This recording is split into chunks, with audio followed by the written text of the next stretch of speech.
invocando a proteção de Deus e na forma regimental declaro aberta a presente sessão. Quero comunicar aos senhores advogados que o processo de minha relatoria do número 123 da pauta não está em mesa. Nós estamos digitalizando todo o voto, porque por causa do PJ eu não consegui acessar. A desembargadora Lourdes Azevedo está vindo compor, está substituindo a doutora Marta, não é isso, desembargadora? Tem compromissos, vamos priorizar os processos de Vossa Excelência.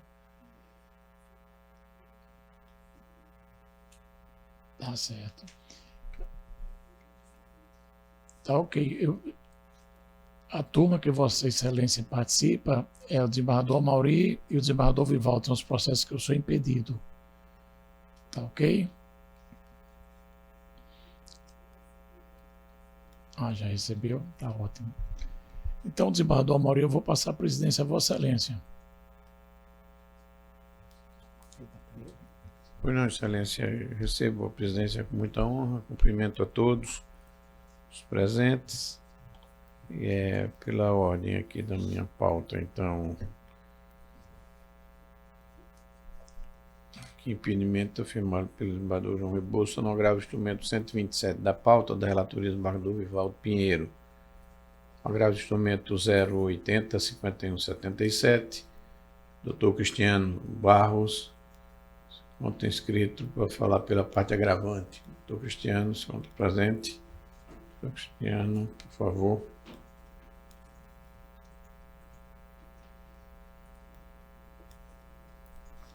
Excelência, eu vou dispensar a sustentação oral desse caso.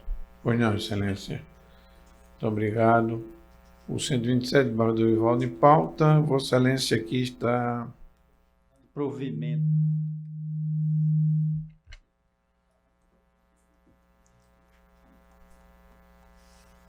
Vossa Excelência dá provimento ao agravo na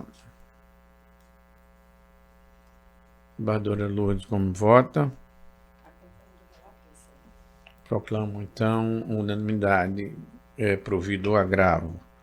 O 62, apelação civil 081-65-21, também da relatoria do desembargador Vivaldo Pinheiro, doutor Cristiano, também.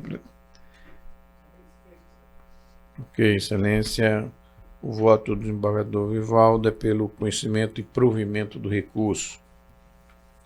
Não é isso, desembargador? Desembargadora Lourdes, como vota? Acompanhando a relatoria, Excelência. Acompanho.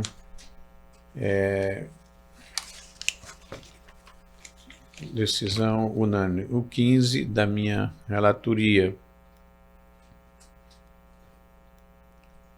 Agravo instrumento 080-1072. Dr. Bruno Henrique Saldanha fala pela parte agravante. O Dr. Rodrigo Menezes pela parte agravada.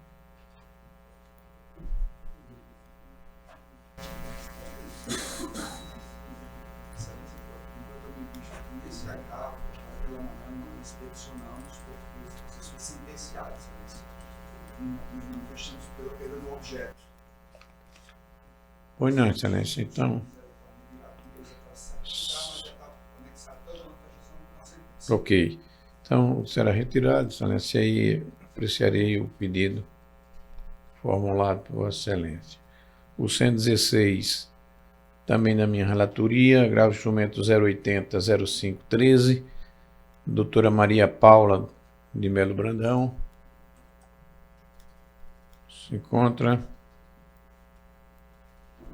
Não se encontra presente.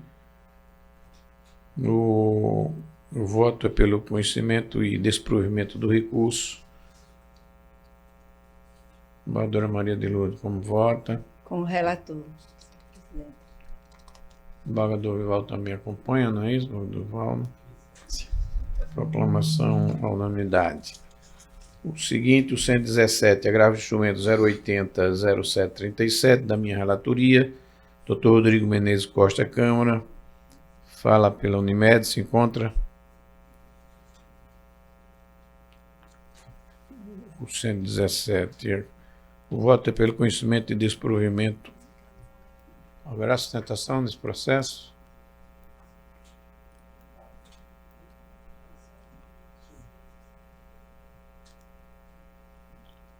O agravo está sendo desprovido. Vereadora Lourdes, como vota? Mas ela vai falar? Neste processo, O 117? Eu estou chamando 117. O 121. Vereadora com o Lourdes. relator, no Desculpa. 117. Obrigado. O 121, apelação 082. Sim. É muito. Mas ele não se apresentou. Ele se subestabeleceu. Sim, ele está presente.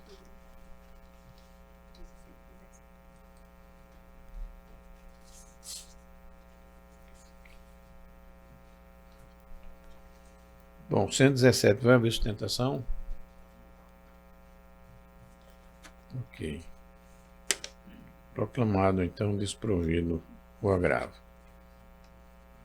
121, apelação da minha relatoria, 082-2350, Dr. Bruno Henrique e Dr. Rodrigo Menezes. Dr. Bruno vai fazer sustentação pelo apelante. Tem a palavra, excelência, para até 15 minutos regimentais. Dr. Rodrigo se encontra presente? Ah, sim. Pois não. Ok.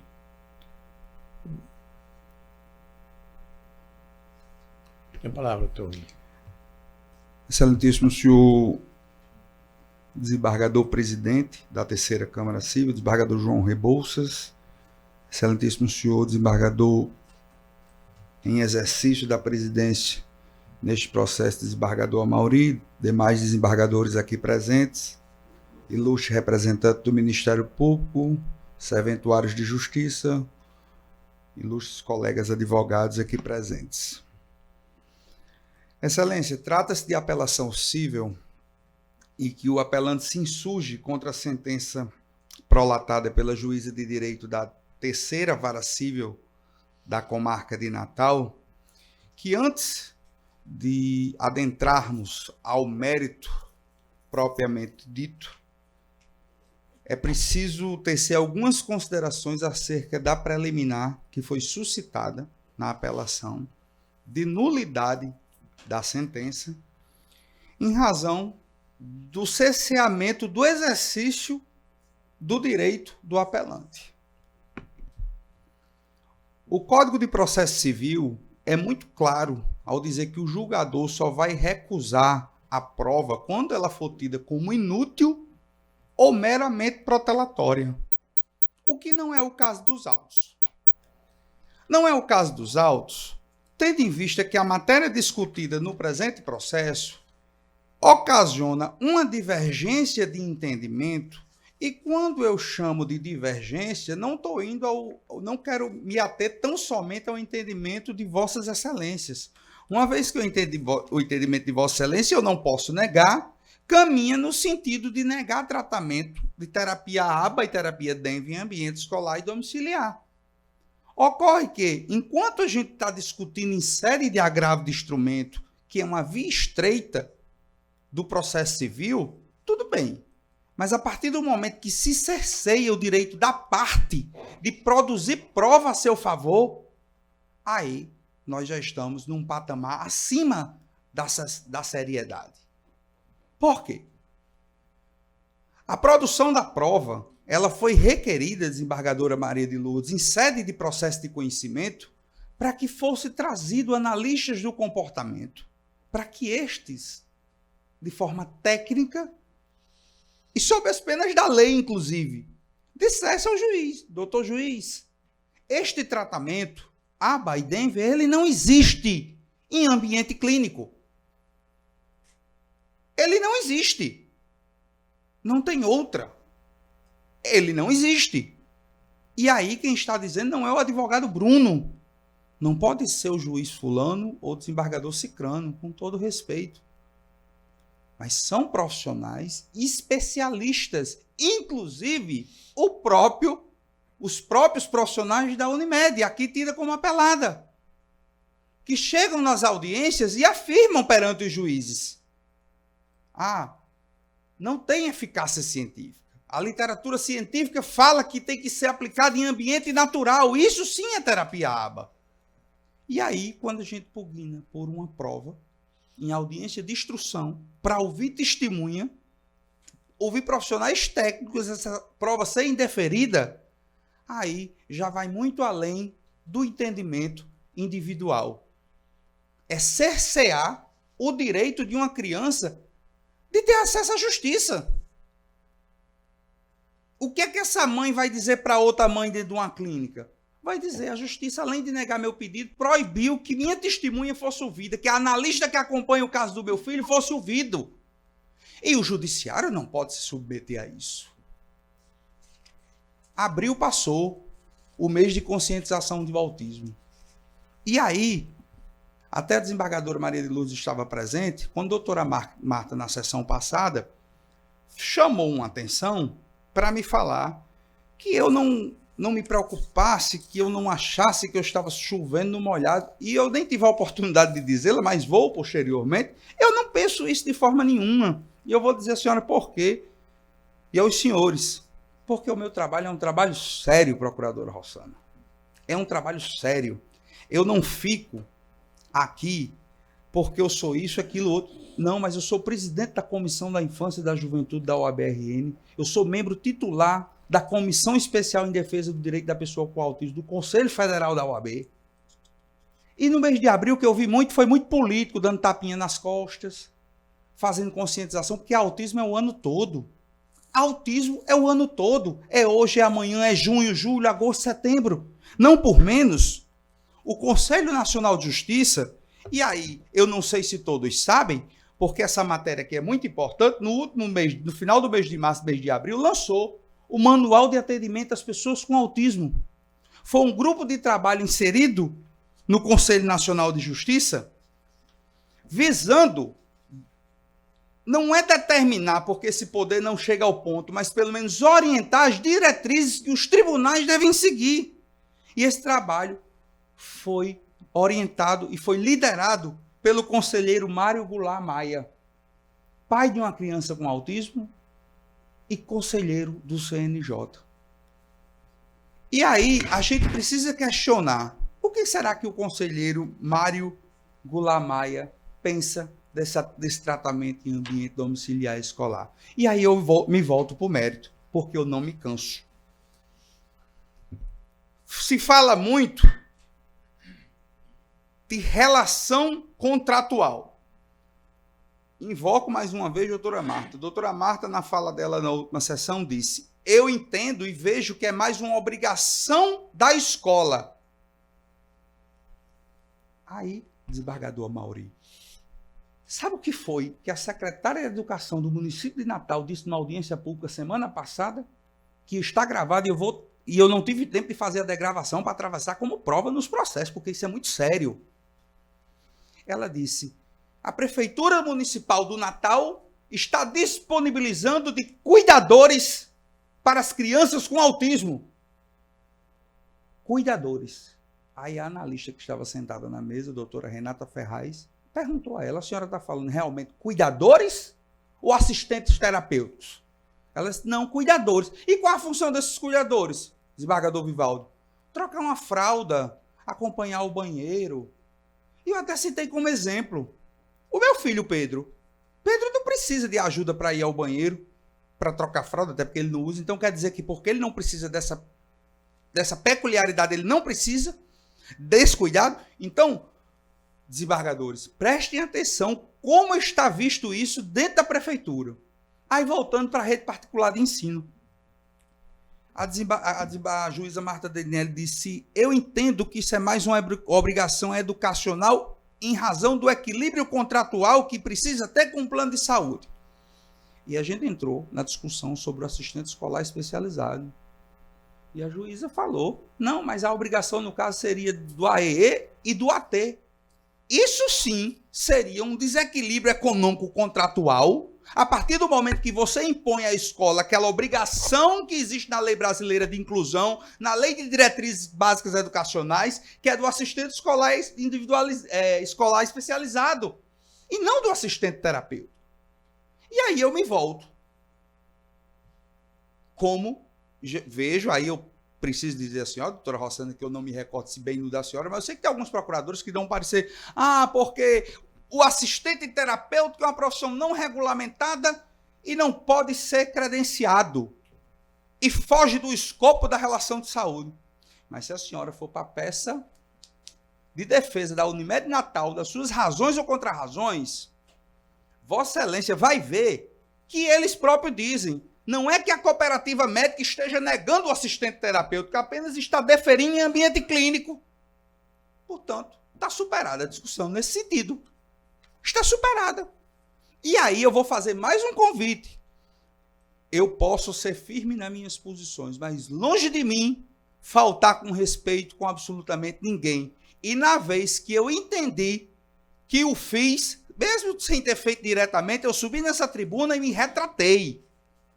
Porque eu sou firme nos meus argumentos e não tenho compromisso com o erro. Mas eu convidei o desembargador Cláudio Santos semana passada, porque um dia ele deu uma decisão para retirar um tratamento de uma criança e disse que estava usando o embasamento do STJ.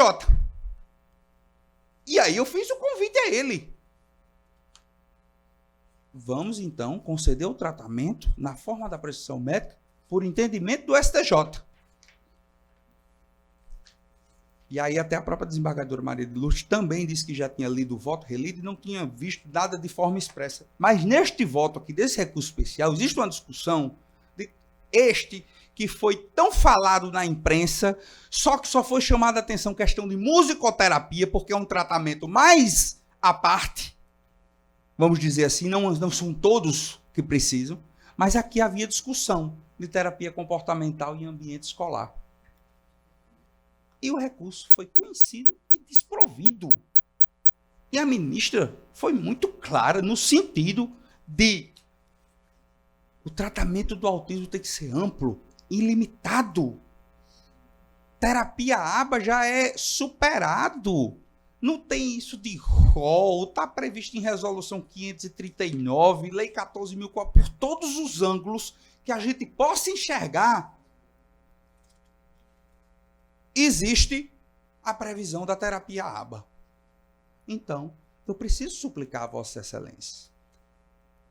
Eu preciso suplicar a Vossa Excelência. Vamos rever.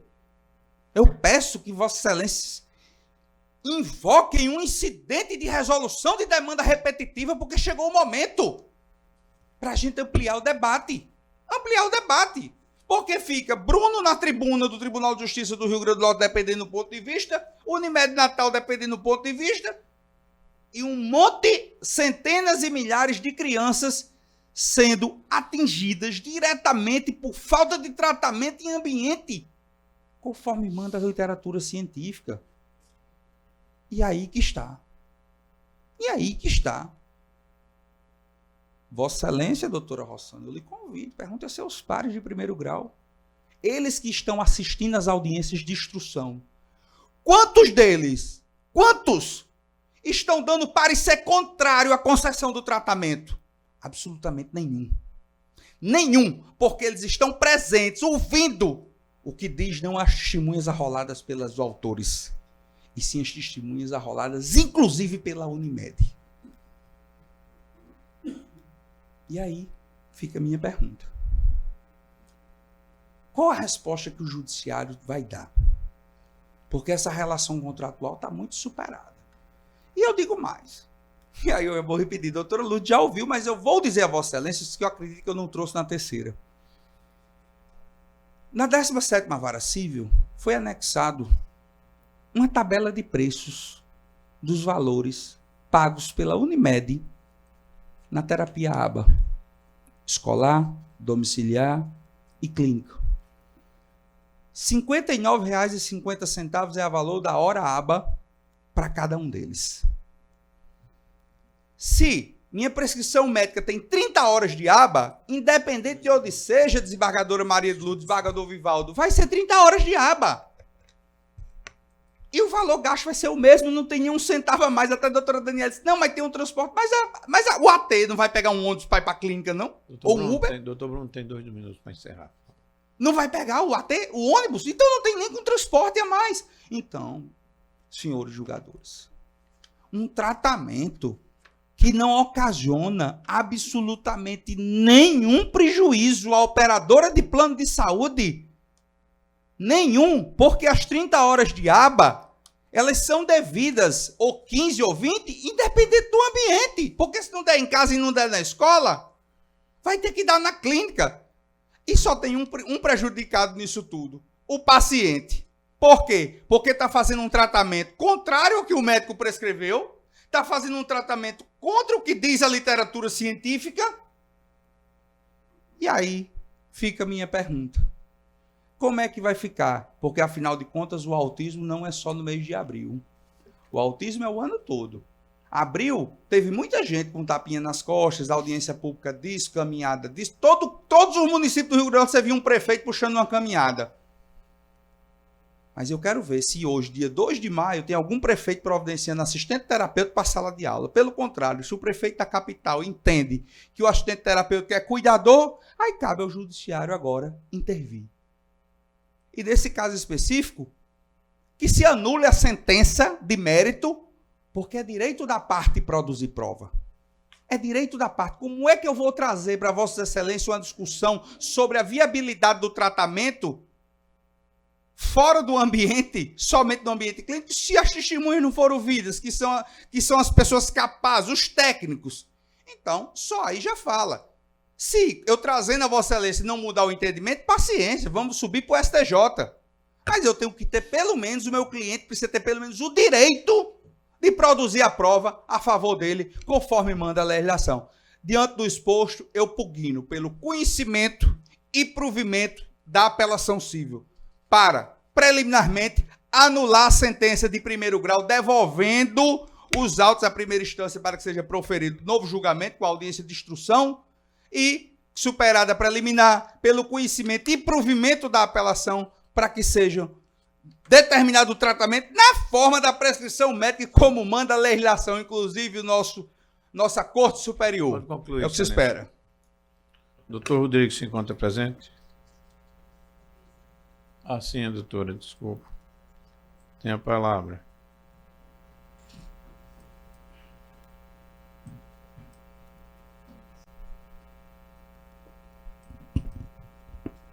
Ótimo, obrigada. Bom dia a todos. Eu sou Fernanda Fernandes, estou subvalecendo o doutor Rodrigo Menezes. Conforme falei, estamos pela parte apelada no Unimed Natal. Gostaria de cumprimentar Vossas Excelências, na pessoa do presidente desta colinha da Câmara, também cumprimentar o ilustre representante do Ministério Público, aos colegas advogados aqui presentes física e virtualmente, e aos serventuários desta casa. Conforme o doutor Bruno adiantou, o objeto desse processo diz respeito à obrigatoriedade de a cooperativa médica custear e autorizar a figura do assistente terapêutico, também chamado de AT, que atuam em ambientes extraclínicos, especificamente no ambiente domiciliar e no ambiente escolar. O tema a que estamos trazendo ao debate oral já vem sendo amplamente debatido em sessões anteriores. E, inclusive, vemos que já existe um entendimento relativamente consolidado no âmbito desta Câmara, de modo que retorno a esta tribuna para continuarmos a amadurecer e aprimorar mesmo o debate em tela, em especial considerando a decisão recente proferida no âmbito do STJ. O primeiro aspecto que eu gostaria de trazer aos senhores desembargadores diz respeito ao fato de que a Unimed Natal não se priva de autorizar o assistente terapêutico para tratamento dos seus beneficiários. Isso porque, desde o advento da Resolução Normativa 539 da ANS, passou a ser obrigatória a cobertura de qualquer método ou técnica indicado pelo médico assistente para o tratamento do paciente que esteja no transtorno do espectro do autismo. O que está sendo discutido aqui, portanto, é somente o ambiente em que está sendo autorizado esse tipo de tratamento. Dentro desse debate, também é importante registrar que a negativa da Unimed Natal em custear o profissional em ambientes extraclínicos Não se trata de uma conduta motivada pela simples vontade ou um querer subjetivo, como já foi defendido nessa tribuna, inclusive agora há pouco. Na verdade, a Unimed Natal pauta sua conduta em parâmetros legais e contratuais. E tudo isso, excelentíssimos desembargadores, visando a sustentabilidade do sistema de saúde suplementar. Importante a gente frisar que nós fazemos tal defesa em prol de todas as famílias e beneficiários que necessitam se utilizar dos serviços de saúde suplementar quando contratam um plano de saúde, porque, infelizmente, não podem apenas contar com o Sistema Único de Saúde Público do nosso país. Então, dentro dessa temática, o segundo aspecto que entendemos merecer destaque na nossa fala diz respeito aos diversos atos normativos que demonstram a não obrigatoriedade de custeio do AT em ambientes extraclínicos. Primeiro, temos a Lei 9656 de 98, que regulamenta os planos de saúde. Ela, em nenhum momento, inclui dentre os serviços obrigatórios de custeio qualquer tratamento para fora do ambiente clínico. Nesse mesmo sentido, a própria Lei 14.454 de 2022, que muitos afirmam ter alterado a natureza do rol da ANS, o que não necessariamente tem correspondência, porque ela também não delimitou a obrigação que está sendo pleiteada nesse recurso.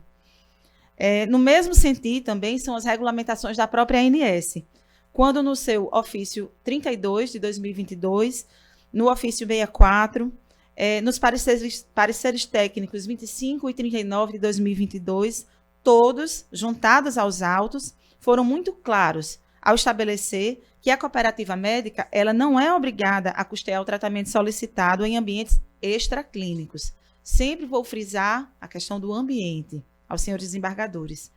Desse modo, senhores, qualquer interpretação diversa dessa, data máxima vênia, não estarão pautadas na legislação vigente e ainda trará consequências prejudiciais, não somente para a cooperativa médica, mas para a segurança jurídica e contratual como um todo. Isso porque, ao deferir o pleito do apelante, onera-se excessivamente uma das partes do contrato, a qual não firmou o seu compromisso considerando os custos tão elevados como que está se buscando, e, principalmente, os custos alheios ao objeto desse contrato. Quanto ao objeto do contrato, é exatamente o nosso terceiro e último aspecto que vamos chamar a atenção de Vossas Excelências. Diz respeito à capacitação do profissional assistente terapêutico e que não tem relação com o contrato de saúde, por não ser profissional capacitado na área de saúde.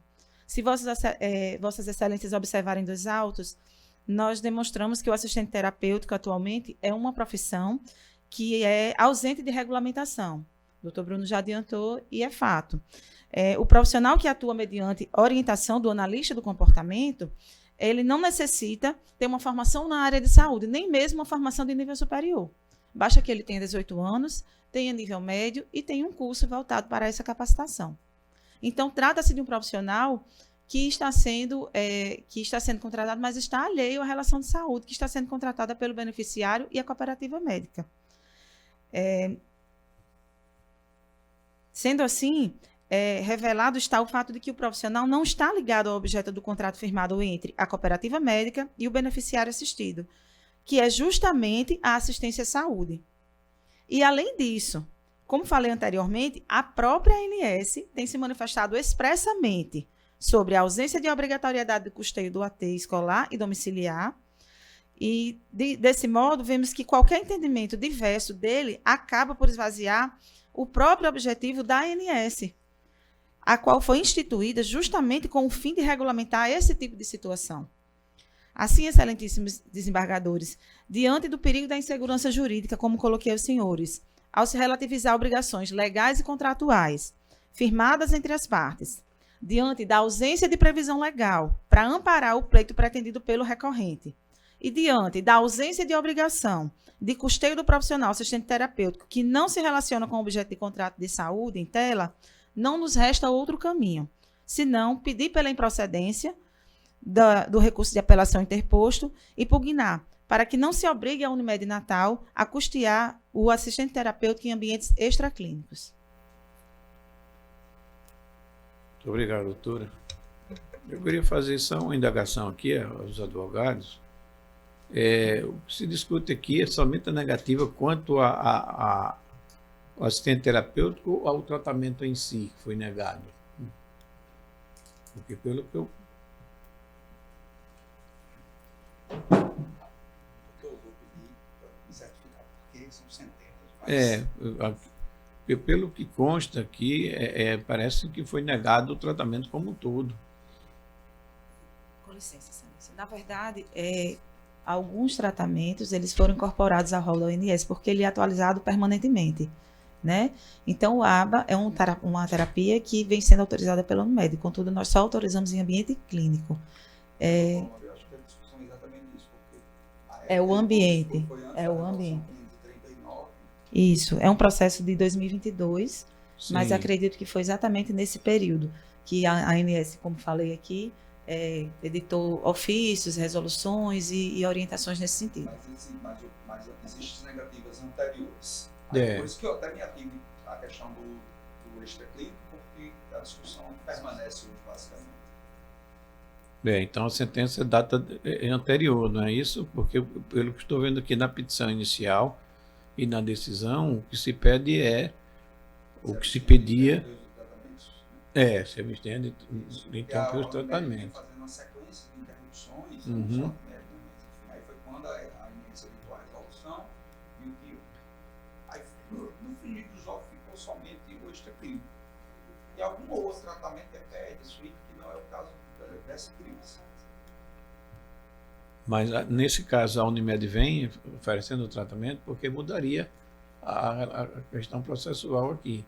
Porque no caso, eu vou adiantar, nesse caso, tal como posto na inicial e na decisão, eu estou dando provimento parcial para que a Unimed forneça o tratamento, com exceção ainda, doutor Bruno, da questão do assistente terapêutico. Meu voto é nesse sentido.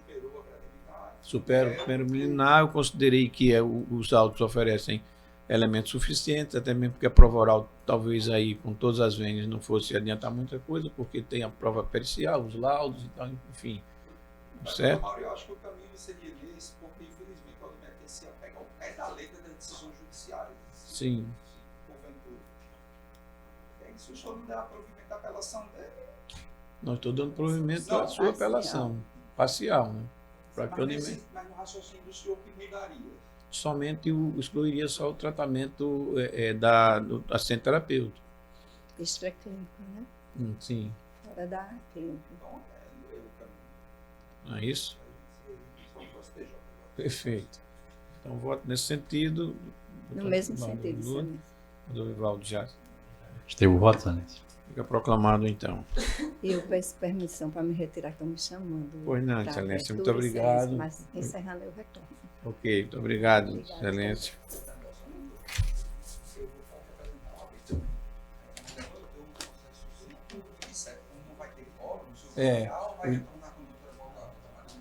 Se der tempo, a gente retorna, senão fica para próximo, viu? Depende da volta dela. Senão, poderíamos já deixar para outra sessão, não é isso? Pode. É o 125 do total. Ok. Não, o 125 é para Galvão e para terapia. Ok, então vamos seguir. Fica suspendendo para Duvaldo e na próxima sessão, para não ficar dependendo de esperar. Bom. Tem ainda o 06 da minha relatoria, Dr. Rodrigo Menezes.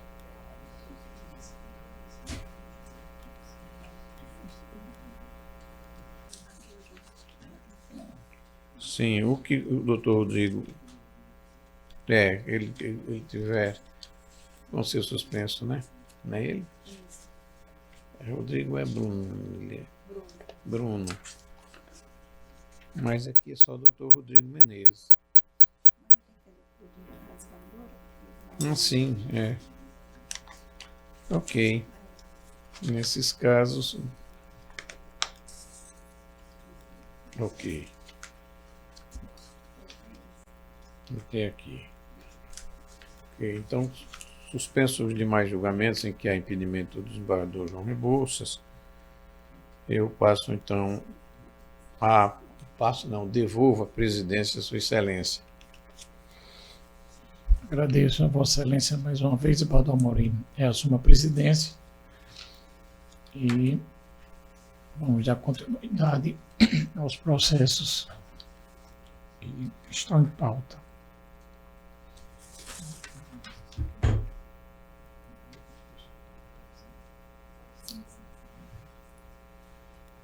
Estamos aqui pela ordem, desembargador Amorim. Tem o 119, pauta do dia, relatoria de Vossa Excelência, é um agravo de instrumento 081 3448 -9 2022, relatoria do desembargador Amorim, é o 119 da pauta.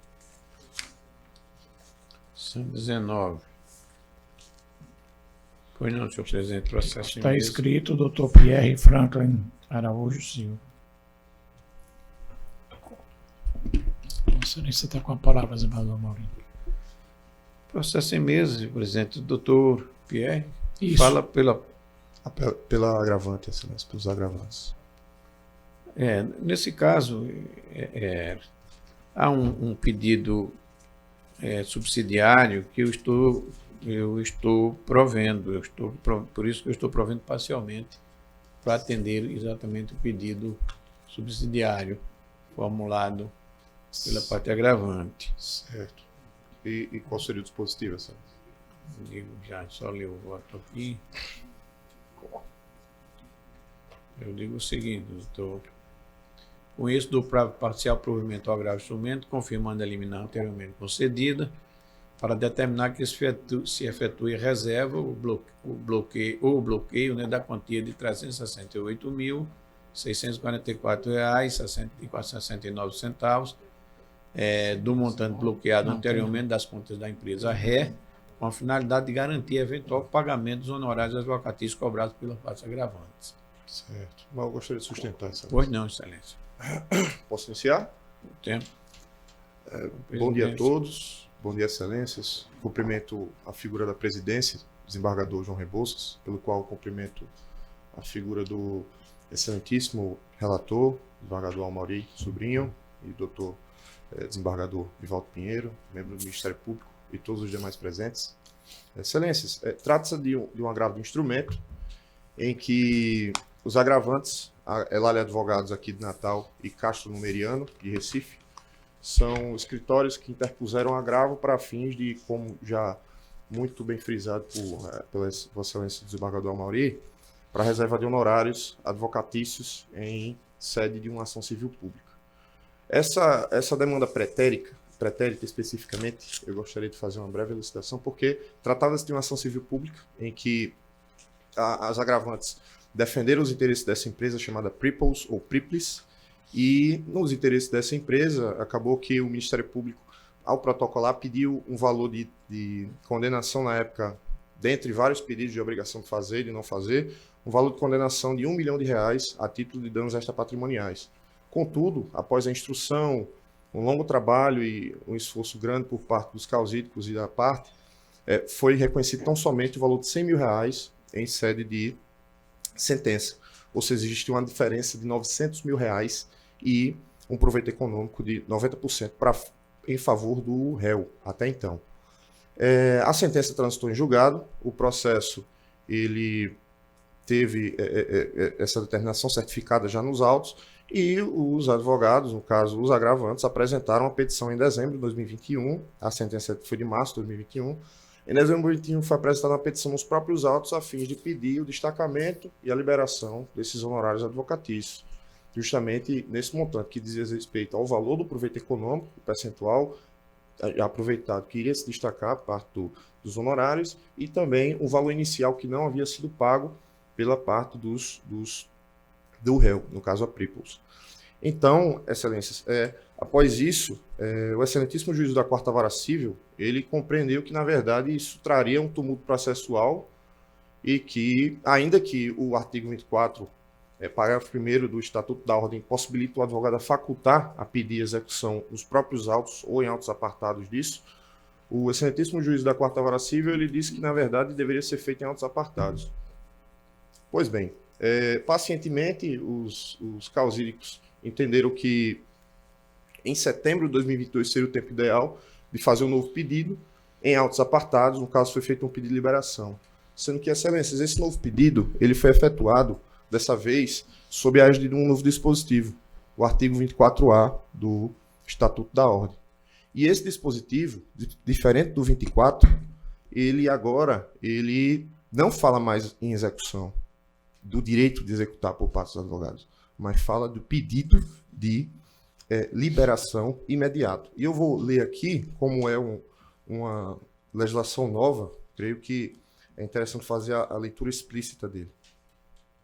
No caso de bloqueio universal do patrimônio do cliente por decisão judicial, garantir-se-á ao advogado a liberação de até 20% dos bens bloqueados para fins de recebimento de honorários e reembolso de gastos com a defesa, ressalvadas as causas envolvidas com lei de drogas e o parágrafo 1 do artigo 243 da Constituição Federal, o que indica condições análogas à escravidão. Nesse caso, não sendo nenhuma das duas situações, se aplica o dispositivo. Então, excelências, é um caso claro porque, na verdade, nos autos existe um montante bloqueado desde inicialmente, exordialmente, no início do processo, existe um valor bloqueado que já foi certificado e que há a demonstração no agravo de instrumento do valor de R$6.700.000 desde 2020, conforme o extrato do Bradesco, e que atualmente já reserva mais do que provavelmente R$7 milhões. Então, excelência, esse valor, atualmente, ele é mais do que suficiente para quitar tanto os atuais credores que existem nessa ação civil pública nos autos do processo, uma vez que o valor que existe dessas pessoas reservadas atualmente, já reconhecidas em ofício, que o juízo já homologou, de fato, é uma quantia tão somente de R$29 mil. Isso não diz respeito a nem 1% do montante total.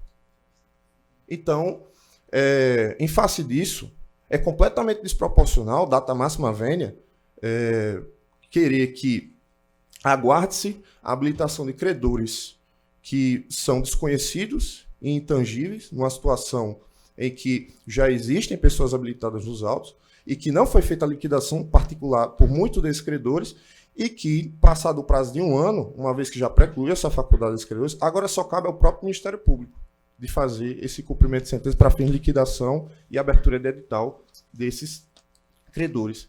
Então, na verdade, o nosso pedido de mérito agora, além do que já foi provido pela relatoria do desembargador Amaury, diz respeito a agora fazer a liberação imediata, uma vez que os honorários aqui, eles não têm o caráter de concurso de credores, eles não podem entrar no concurso de credores. O próprio artigo 24 do Estatuto da Ordem ele é muito claro. Ele diz que a decisão judicial que fixar ou arbitrar honorários e o contrato escrito que os estipular são títulos executivos e constitui crédito privilegiado na falência, concordata, concurso de credores, insolvência civil e liquidação extrajudicial. Ou seja, ainda que existisse o concurso de credores, os honorários dos advogados são prioridade aqui, uma vez que se trata-se de uma prerrogativa e uma verba não só alimentar, mas uma verba de caráter sui generis. E além desse artigo 24, que já existia, consolidado com isso, o artigo 24A ele veio em 2022 para prestigiar, uma vez que ele não fala mais de execução, ele fala de liberação, excelência. Ele fala da possibilidade do advogado pedir, e diferentemente do que, data máxima vênia, o excelentíssimo juiz da 4ª Vara Civil, reconhecido no 1º grau, ele interpretou como se fosse um cumprimento de sentença, mas na verdade não era um cumprimento de sentença. O que havia sido feito era um procedimento de pedido de liberação para que se evitasse o tumulto processual no 1º grau, muito embora não existisse nem cumprimento de sentença em favor desses credores. Então, excelências, nós estamos diante de uma situação em que o Ministério Público apresentou contrarrazões em sede de agravo para fins de reconhecer que, na verdade, o escritório agravante tinha direito à liberação, mas desde que fosse feita a liquidação e a liberação em favor de todos os credores antes disso.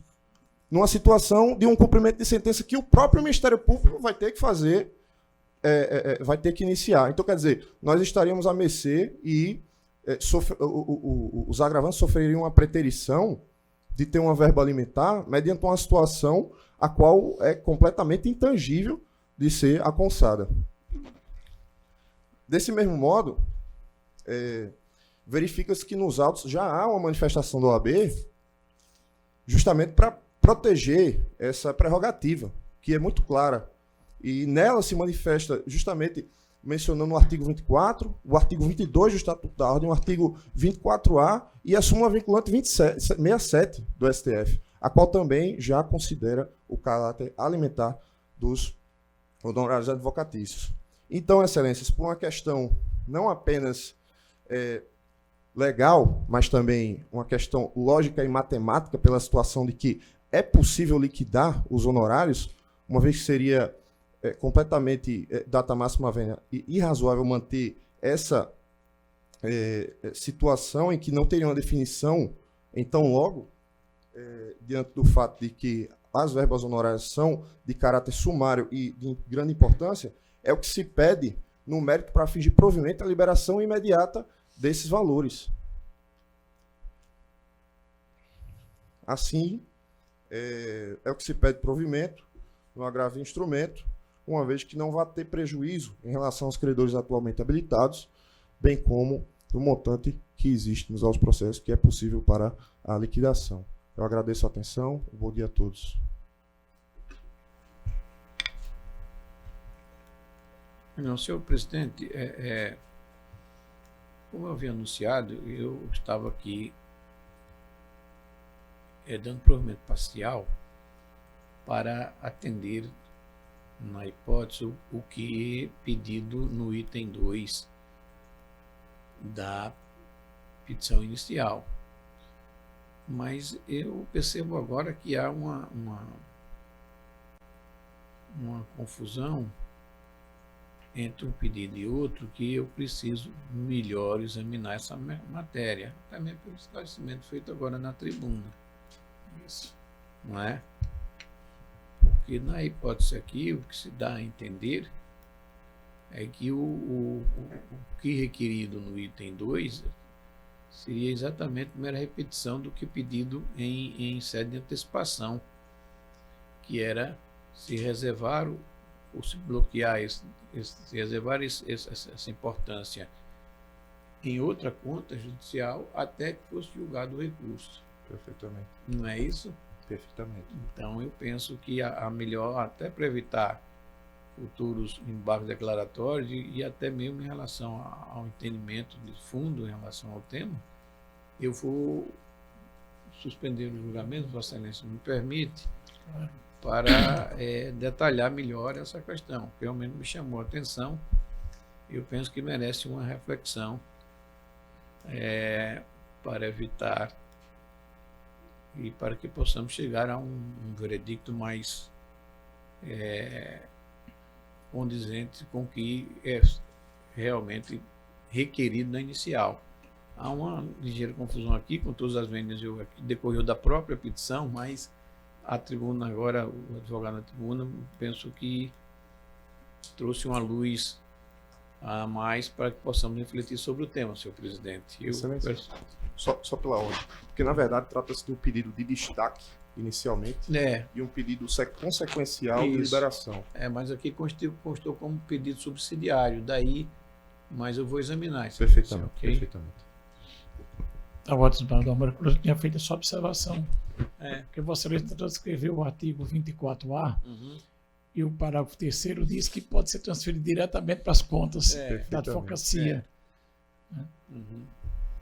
Mas, ótimo. Mas no pedido ele pede como subsidiário, ele pede que seja transferido para uma conta judicial até aí é que precisa ser esclarecido. Porque, na verdade, assim, o valor principal nos autos do primeiro grau, ele ainda não foi designado para uma conta judicial específica. O valor está bloqueado.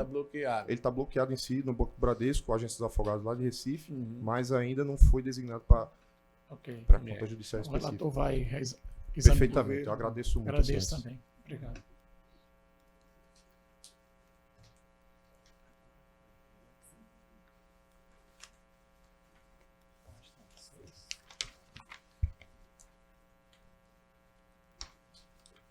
E pela ordem de desembargador Mauri tem a apelação civil 120 da pauta, 080 50 87 21/2016, de vossa relatoria, está escrito Dr. Alexandre Marcos Fernando de Queiroz, que fala pela parte apelada. Não está presente. Então, Vossa Excelência está conhecendo e desprovendo o recurso, não é isso? Perfeito. Está Exatamente, Excelência. proclamado a unanimidade no cheiro do voto do relator. O próximo é o 129, da pauta no agravo de instrumento 081 1525 45 2022, relatoria do desembargador Vivaldo Pinheiro, que está escrito Dr. João Batista Soares de Lima e Dr. Lucas Bezerra de Lima. Não estão presentes, então o relator está pelo conhecimento e desprovimento do recurso.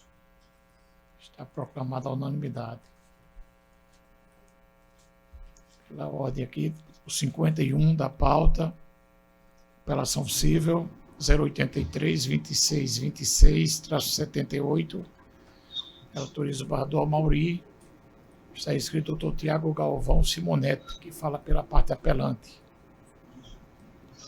O Tiago está presente, fala pela apelante, e o desembargador Amauri está conduzindo aqui o voto pelo conhecimento e provimento do recurso. Isso, Excelência. Provido É do isso. recurso. Doutor Tiago dispensa a sustentação. Sim, Excelência. Agradeço a compreensão. Então está proclamada a unanimidade.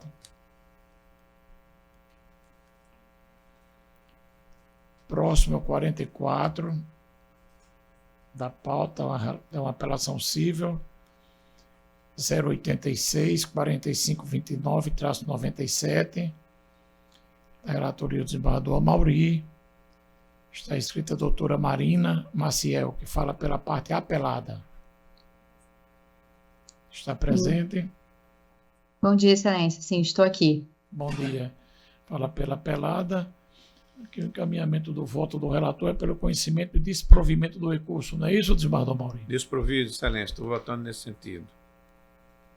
Perfeito. Muito obrigada. Bom dia. Bom dia. Agradeço a compreensão de Vossa Excelência, doutora Marina.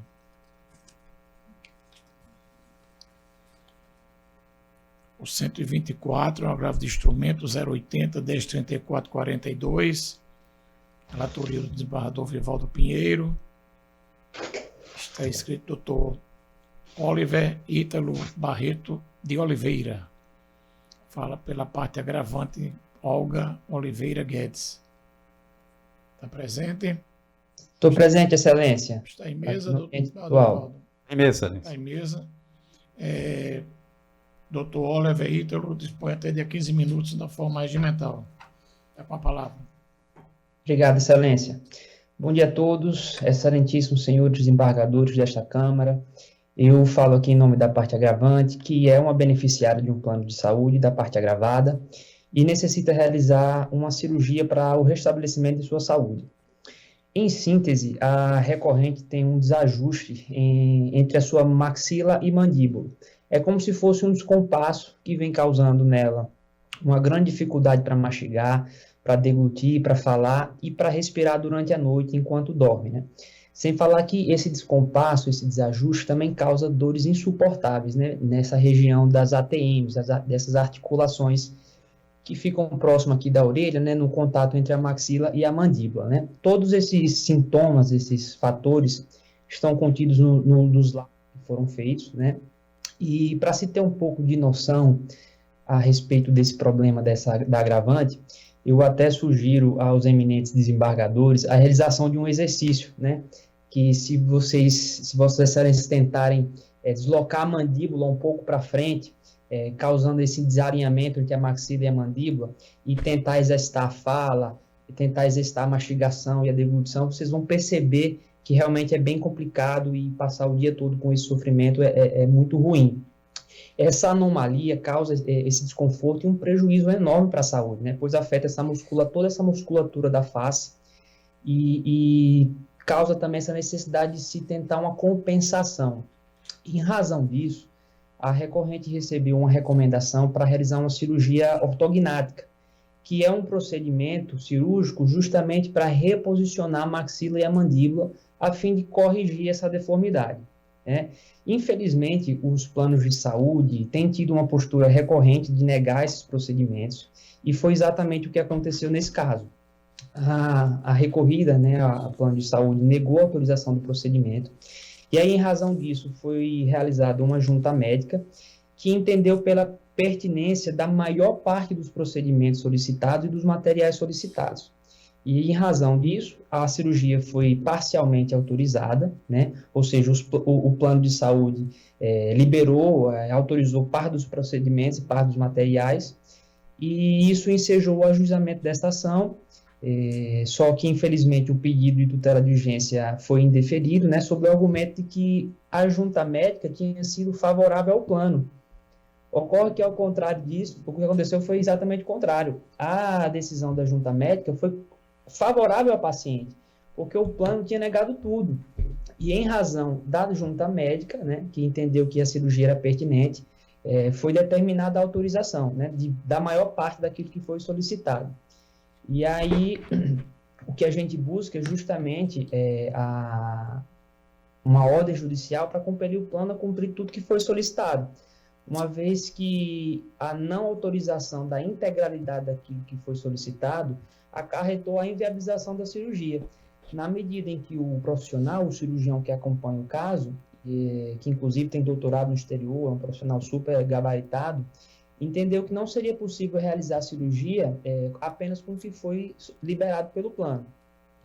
E esse posicionamento do cirurgião é muito compreensível, afinal de contas, esses profissionais, eles respondem civil e criminalmente pelos seus atos, ou seja, eles suportam o risco da cirurgia. Portanto, eles não iam submeter um paciente a um procedimento complexo, invasivo, né, como no caso, de alto risco para o paciente, para realizar apenas parte daquilo que é necessário para reabilitar o paciente e sem que estivesse disponível todos os materiais necessários para o sucesso da cirurgia. Não bastasse isso, os profissionais de saúde, eles têm a liberdade e a autonomia para, de acordo com o seu conhecimento e com sua experiência, definir qual é o tratamento adequado, qual é a melhor estratégia para resolver o problema do paciente. E isso se dá, sobretudo, para minimizar os riscos, para oferecer uma melhor recuperação para o paciente, visando sempre o bem-estar do paciente.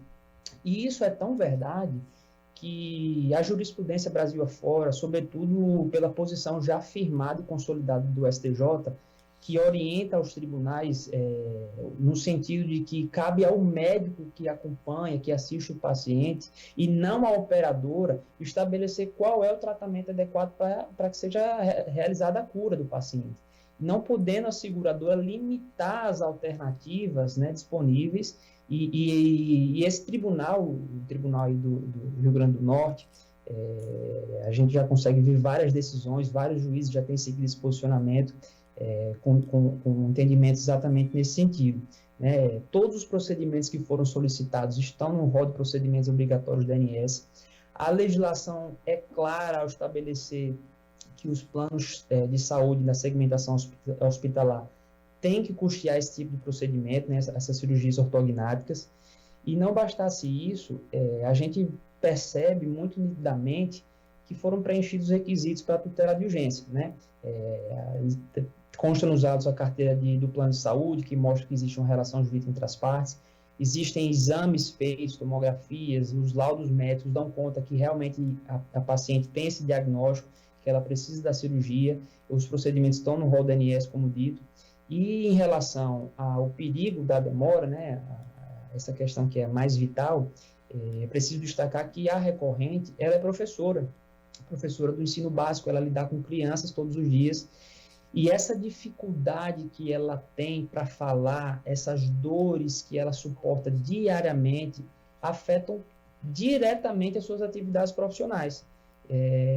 Como vocês sabem, um professor ele fala durante várias horas por dia, o que causa o recrudescimento dessas dores, né, agrava o seu problema de saúde, já que esse movimento de fala demanda um esforço muscular excessivo, né, um esforço para compensar esse desalinhamento. A cada dia que passa, então, o quadro da agravante só piora. Isso culmina também numa dificuldade para se alimentar, uma dificuldade nutricional.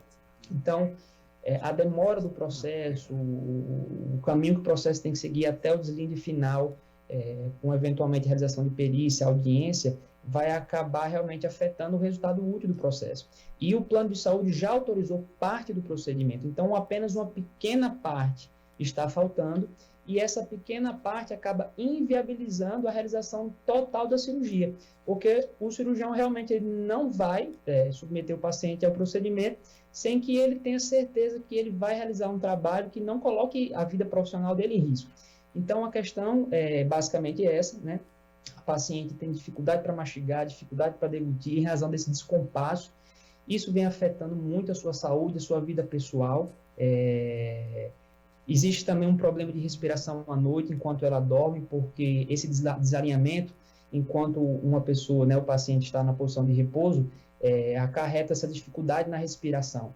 Então, existe um quadro de saúde muito ruim, que demanda realmente a realização dessa cirurgia, e nosso recurso no sentido de que há um prejuízo, né, há um nítido prejuízo ao risco, ao resultado do processo, e por isso que nós pleiteamos, né, a reforma da decisão proferida pelo juiz de primeiro grau, para que seja determinada, né, concedida a liminar, para que a cirurgia seja custeada e autorizada conforme foi solicitado, até porque o entendimento do profissional que acompanha o paciente, segundo a posição do STJ, é realmente aquele que deve prevalecer, né? A operadora de saúde não pode interferir, não pode alterar o que foi solicitado, e é isso que a gente busca evitar com o presente recurso. Com a palavra o desembargador Oswaldo.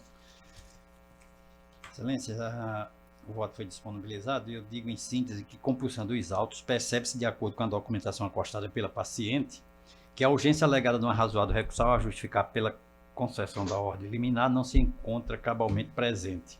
Embora o laudo aponte a necessidade de realização do procedimento cirúrgico, não sugere a urgência da medida, expondo apenas que a deformidade causaria deficiência na mastigação, ocasionando o impedimento para a realização da cirurgia de maneira efetiva e segura, colocando em risco o sucesso dos procedimentos.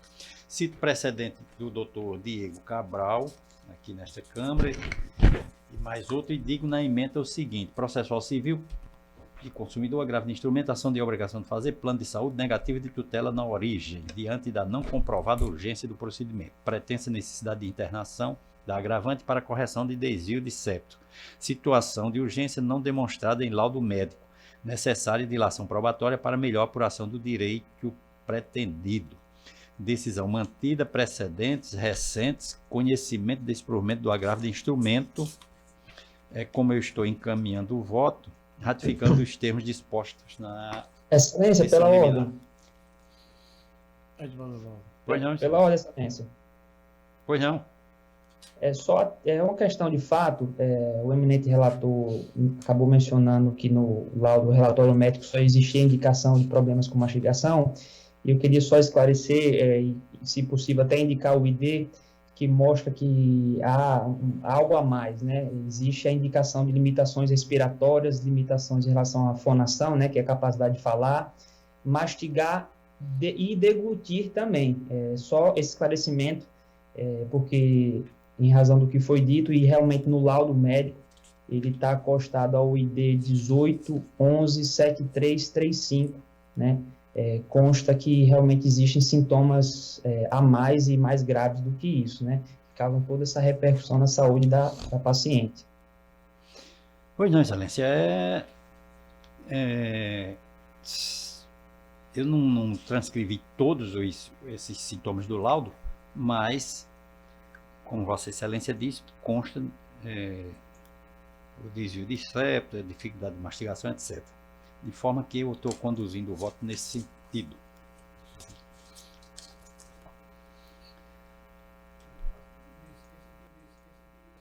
Isso. Demonstrar. A fundamentação é a ausência de urgência. Não há nenhum destaque aqui, nenhuma... Embora necessária, mas se tratando de agravo, né, não há a demonstração da urgência aí, no caso, concretamente examinado. Não há divergência nem destaque, está proclamada a unanimidade no termo do voto do relator, pelo conhecimento e desprovimento do recurso. O 122, na apelação civil, 085-6977-47, da relatoria do desembargador Amauri. Aí mesmo. Está escrito o Dr. Bruno Macedo Dantas, que fala pela parte apelante. Não está presente, desembargador Amauri. Perfeito, excelência. Eu voto aqui no sentido de negar provimento ao recurso. Matéria, inclusive, já debate. Isso, não há debatido nenhum aqui. destaque, está proclamada a unanimidade do chefe do voto do relator. É recorrente aqui na Corte. 126, agravo de instrumento, 080-44-86-94, da relatoria do desembargador Vivaldo. Está escrito Dr. Hugo Giovanni Pontes de Souza. Não está presente, está ausente. Vossa Excelência julga prejudicado o agravo interno e conhecimento e provimento do agravo, não é isso? Não há nenhum destaque, está proclamado o termo do voto do relator pelo conhecimento e provimento do recurso. 68, apelação civil, 080-24-49-14, da relatoria do desembargador Vivaldo.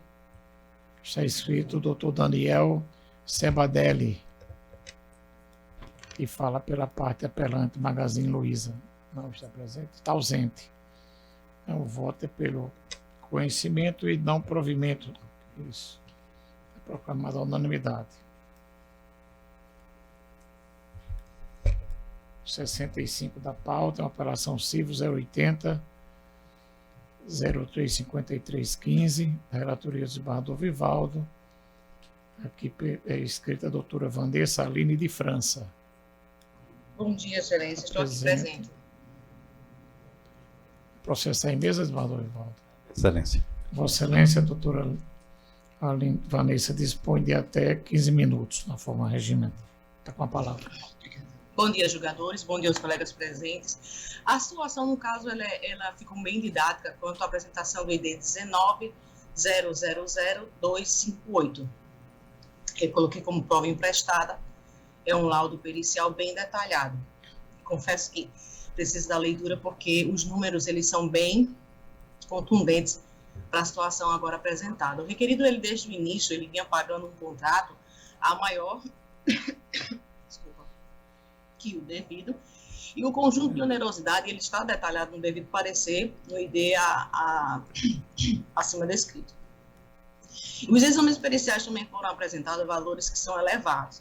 Esses valores foram mensais. Gostaria de dizer aos nobres desembargadores e aos colegas que é uma situação bem rotineira quanto à situação, costumo dizer, os titãs bancários. Esses que, sem dó nem piedade, né, colocaram uma situação de juros que não foram descapitalizados. Né? O laudo, ele verdadeiramente reitero que ele esclarece todas essas situações, elevando o valor mensal das parcelas a um valor pago a maior. No requerido, ele apresenta 43 parcelas de R$ 312,48. E o autor, no caso, o apelante, ele apresenta ao saldo devedor na data do 4/8/2022, no importe de R$ 9.011,26, está nas folhas 46 do processo. Essa quantia ela é majorada com juros compostos não pactuados, porque infelizmente sabemos que a situação contratual é só de um lado, já vem pronto. O valor das prestações, ela deveria ter sido paga desde uma situação, além das cobranças dos encargos moratórios, que foram considerados a maior. Então, a situação ela é bem resumida no que diz respeito a valores. É uma situação importante relembrar sempre. O valor também é uma situação cotidiana, conhecedora de muitos. Já foi pago mais de 70% do bem, pouco mais de 71%, assim sim, é melhor dizer. Esses princípios matemáticos, no recálculo, né, resultaria num saldo devedor não de 9 mil, mas sim pouco mais de 5 mil reais. No caso, é o entendimento de afronta e aplicação ao tema 28 do STJ, onde o saldo devedor a ser pago do requerido será de apenas R$ 4.932, sendo R$ 5.244 a pagar deduzida da quantia. Isso tudo, mais uma vez, reitero no item B, né, do referido laudo. Não menos importante, a situação da correção, ela não diz que juros foram aplicados, reitero na situação de que não foi descapitalizado. O requerido havia pago, excelências, a quantia de 43 parcelas, de 63.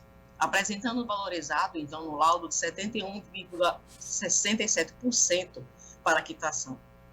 Esse montante foi no valor de R$ 13.880,70, que, corrigido pelo INPC, IBGE, até a data do parecer, no dia 4/4, resultaria em R$ 16.188,92, ou seja, uma situação que ultrapassaria, né, o valor do bem, considerando que o valor já alcançaria, sem a atualização, na capitalização dos juros mês, R$ 20.688.036. Ou seja, é situação gritante para o pedido de repetição de indébito se apresenta plenamente no laudo. Situação em que só podemos apresentar após a situação em que a moto, no caso uma moto, o bem foi apreendido. E esse é o clamor desse momento, vez que o apelante não teve condições de fazer seu devido planejamento, digamos assim, pois também alcançou, infelizmente, como muitos brasileiros, a situação de um endividamento, né? Inclusive, chegou a narrar a situação do enriquecimento sem causa, que é a situação agora também do banco, bem como a situação da lei de superendividamento, que a maioria dos bancos não tem entendido, né, que ajuda. Esse é o meu clamor, esse é o clamor do apelante, excelência, para provimento do recurso, a fim de que sejam revistos os valores, bem como a devolução do bem, que no caso do meu cliente é o que ele clama que seja mais importante. Nesses termos, rapidamente resumidos, pede-se e espera deferimento. Obrigada, excelência. Com a palavra o eminente relator. Senhor presidente, de início eu analiso aqui a questão da pedido de justiça gratuita, em que eu digo que deve prevalecer a alegação do recorrente de que não dispõe de recursos financeiros para custear o processo, diferindo então o pedido de justiça gratuito formulado. E no recurso eu digo, o propósito recursal consiste em reformar a sentença que consolidou a posse e propriedade do objeto dos autos em favor da instituição financeira. O recorrente rechaça a conclusão adotada pela sentença, argumentando que a teoria do adimplemento substancial deve ser aplicada ao caso, tendo em vista que pagou em torno de 70% do valor do bem. Ao averiguar os autos, observa que o contrato de alienação fiduciária em garantia foi celebrado em 3 de fevereiro de 2020, como indica o documento ID e tal. Sucede que, após a formalização do pacto, o contratante deixou de realizar o pagamento das parcelas do financiamento, situação que motivou sua constituição em mora, conforme demonstra o débito anexado pela instituição financeira. Desta forma, cabia ao apelante, como forma de evitar a consolidação da propriedade e posse plena do bem no patrimônio do credor, promover o pagamento da totalidade da dívida, o que não foi feito. Cito precedente, inclusive aqui da ministra Maria Isabel Galotti, e concluo dizendo: a sentença, portanto, avaliou de forma correta os elementos fáticos e jurídicos apresentados pelas partes, dando à causa o justo deslinde que se impõe. Conheço, né, provimento ao recurso, por força do artigo 85 do CPC, majora os honorários advocatícios subcumbenciais para 12% sobre o valor atualizado. A exigibilidade da obrigação fica suspensa, já que o demandado é beneficiário da justiça gratuita. É como eu estou conduzindo o voto, excelência. Não há nenhum destaque, nem divergência. Estou proclamando o termo do voto do relator pelo conhecimento e desprovimento do recurso. Proclamada a unanimidade. Aqui tem o 128, desembargador Amorim, que Vossa Excelência destacou. Relatoria do desembargador Vivaldo. O 128 e o 130.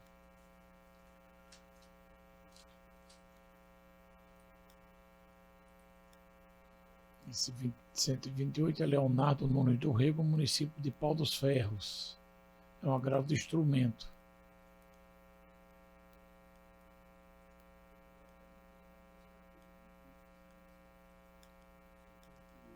vista, né? Não está em mesa. Ok. E o 130?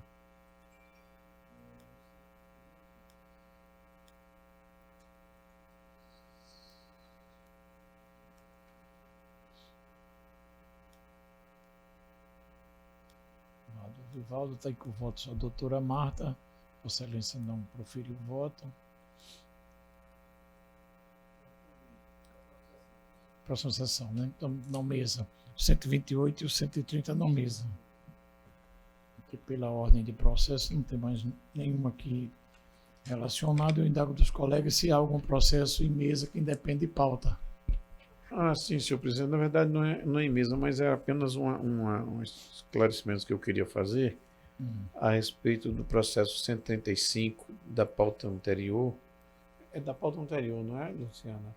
135. É da relatoria da doutora Marta. É a apelação civil 087 5573. Porque me parece que houve um equívoco, não sei, talvez até da minha parte, em alguma manifestação que eu fiz, mas é apenas para dizer que, no caso, eu estou acompanhando a relatora.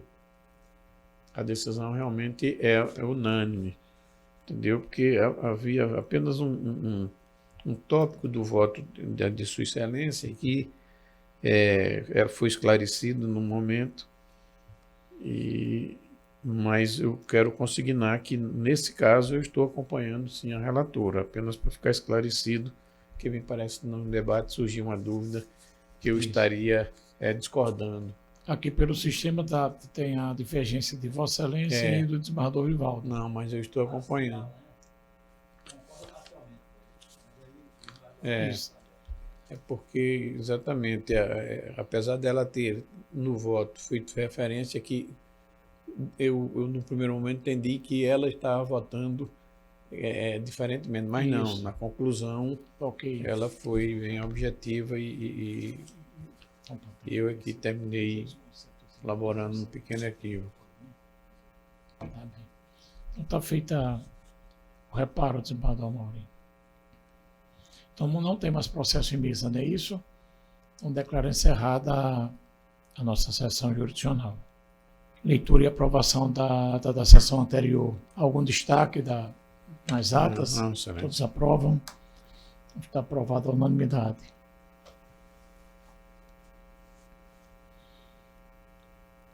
Quero dar boas-vindas à doutora Rosana, que mais uma vez venha brilhantar o nosso trabalho. Seja sempre bem-vinda, doutora Rosana. É um prazer para todo mundo. Prazer é nosso. Desembargador Amorim, tem alguma proposição? Não tenho, Excelência. Desembargador Vivaldo? Bem, não, Excelência. Expediente. Então, não havendo mais nada a tratar, declaro, agradecendo a presença de todos, declaro encerrada a presente sessão.